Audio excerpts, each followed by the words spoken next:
What's up, guys? We're doing an underrated versus overrated about fitness topics, alright? Some stuff that are controversial. Just going through them and seeing what is underrated and what is overrated with Phil, PJ Coaching, alright? So just doing a little video. How are you doing, Phil? Man. Good, alright. Let's go. Post-workout Q&A. Yeah. Overrated, underrated. That's it. So yeah, we'll be going over all of it, man. So, yeah, let's read it. Let's start with the first one. the first one is lifting heavy. Lifting heavy. What do you think? Okay, overrated, underrated. If I have to give one to my head, give one, man. Lifting heavy. What do you underrated. think? I think underrated. Man. Underrated? Yeah, I'd say underrated, man. Why? I think people have to build a base, you know? With lifting heavy? Yeah. Alright. I would say it's actually overrated because a lot of people focus a lot on lifting heavy and they forget a lot of other things. So then they start compromising the form and they compensate with a lot of things. I think it's important to lift heavy on certain movement, but if most people will just focus on the weight and they'll miss out on really feeling the muscles and the mind-muscle connection and connecting well with their muscles. But yeah, let's move on. What's the next one? Context related. So we got range of motion. Range of motion. I would say underrated, man. I would say underrated. Underrated? Yeah, I would say it's underrated because you see a lot of guys, they really cut it short on a lot of lifts. Yeah. So yeah. I would also say it's overrated, especially when I'm doing something like a chest fly and I see a lot of people that are really trying to get a crazy stretch and a crazy squeeze, and I don't think it's necessarily the most ideal to build muscle mass. You don't want to get a crazy stretch also there, put a lot of stress on the tendons. A lot of times I'll be squeezing a lot, but I won't be overstretching. So I would say that's overrated. Yeah. People also overly focus on it. Let's say with the, I don't know, maybe sometimes doing an incline dumbbell press and they try to really go for a deep stretch, but then they're not necessarily activating more chest. Maybe it's a bit more triceps, a bit more shoulders. So I would say people focus on it too much. Right. It's all context related. It's all case by case. It's all right. Yeah. We're just giving black or white answers. Yeah, that's it. But to add to that, I would say full range of tension is important too, because a lot of the range of motion could be arbitrary too. So there's still full range of that particular muscle that you're trying to train the tension from that angle, you know. Isolation lifts. Isolation lifts. I would say it's underrated, man. Underrated. Underrated. 100%. Yeah. Yeah. Why? I think some people rely too much on the compounds. Like I hear guys saying, "Oh, just do rows for rear delts." And it's like, man, like if you want to get the biggest rear delts possible, like you gotta benefit from doing like a bent over like cable fly, reverse pec deck, and like just doing like a row, like a barbell row or a cable row. It's not enough, man. No, same with biceps. Like it depends though, because if you have a very good genetics for a certain muscle, you could probably get away with not doing biceps. That's true. The genetics will play a role. Depends, you know. I would also say it's isolations are overrated. Overrated, especially for naturals. If you enhance whatever you do, you'll benefit from it. I mean, most stuff. But I see a lot of naturals spending too much time on machines, on isolation exercises, and really trying to get a crazy squeeze and focus a lot on one isolation movement. And they'll benefit so much more from the big compound lifts, the deadlifts, the barbell rows, the pull-ups, the push-ups, the squats. So yeah, especially if you're natural, because it's not just about how you feel, but also the impact they have on your body. So I would say it's overrated. I would personally do all my workouts, no isolation. You saw me training today. It's a lot of pull-ups, a lot of rows. That's it, you know, pull-ups, barbell rows. We did the stiff leg deadlift, the Romanian deadlift. That's it, yeah. Gotcha. How about rest days? Rest days, I'm overrated on it. You know, I train 7 days a week. I go to the gym every single day, 2 hours every day. That's it. I don't push my nervous system and do PRs every day, but I train every day. What about you? I think rest days, man, it really depends what we're talking about here, man, you know? Gotta choose one. Yeah, if you gotta choose one, I would say. I mean, you take rest days, so you gotta go. I would say underrated again, man. Like, I think it's important, man. If you're training a failure, you're training balls to a wall. Yeah. Get those rest days in, man. You know. But then again, it's always case by case, man. So let's go train to failure. Oof, that's a big one. Training to failure. What do you say? Training to failure, I would say.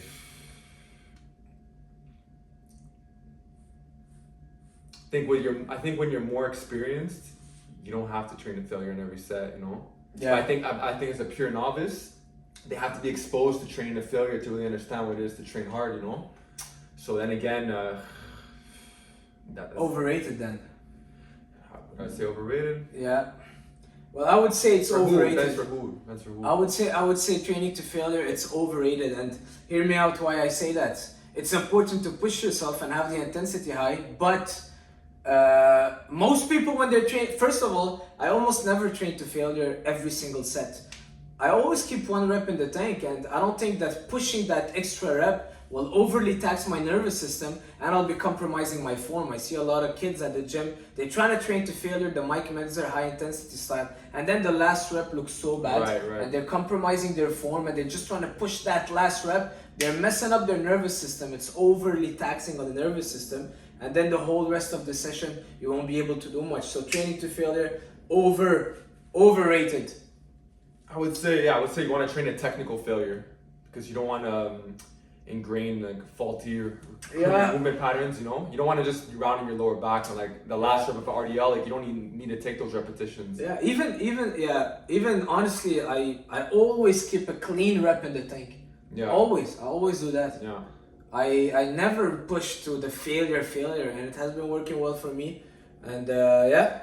Especially when the weight's really heavy and you have more training years under your belt. You know, I would go to failure with push-ups or pull-ups or bodyweight lunges because those are bodyweight exercises. You fail, you fall on the floor if you're doing push-ups. Not very taxing on your nervous system. It depends on the lift, you know? Yeah. Deadlift.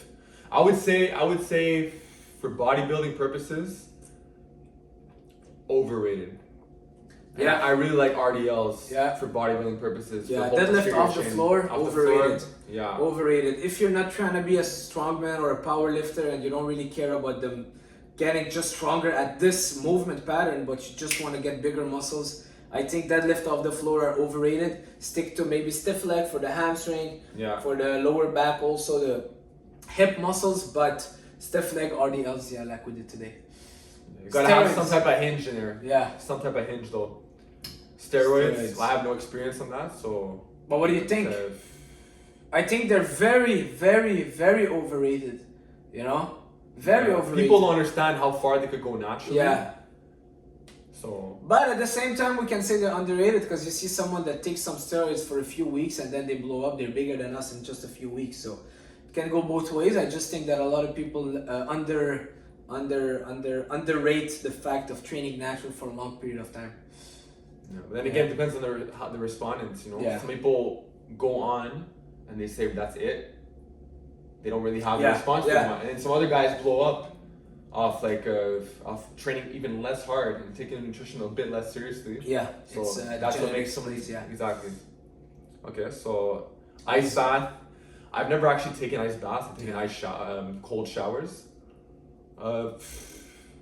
Yeah, me too. I think ice bath and all those things.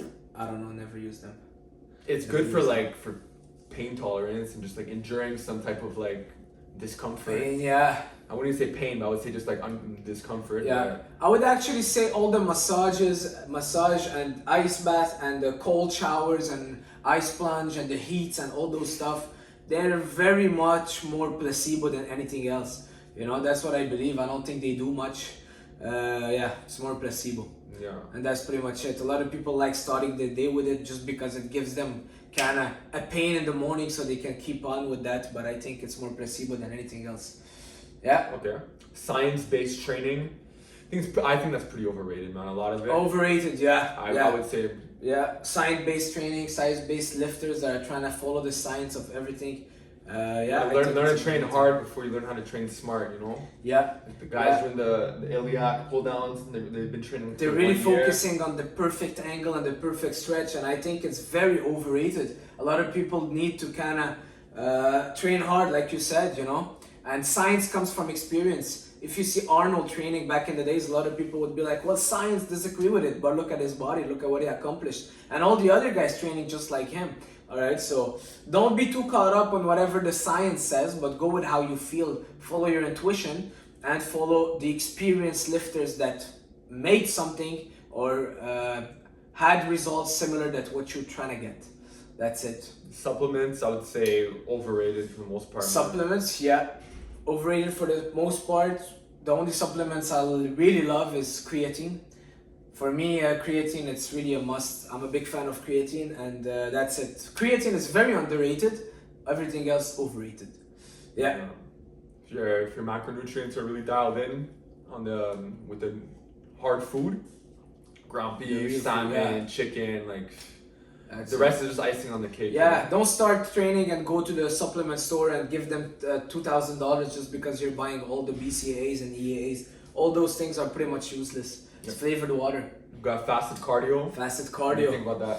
I would say it's overrated. It's overrated. You know, a lot of people, it's overrated.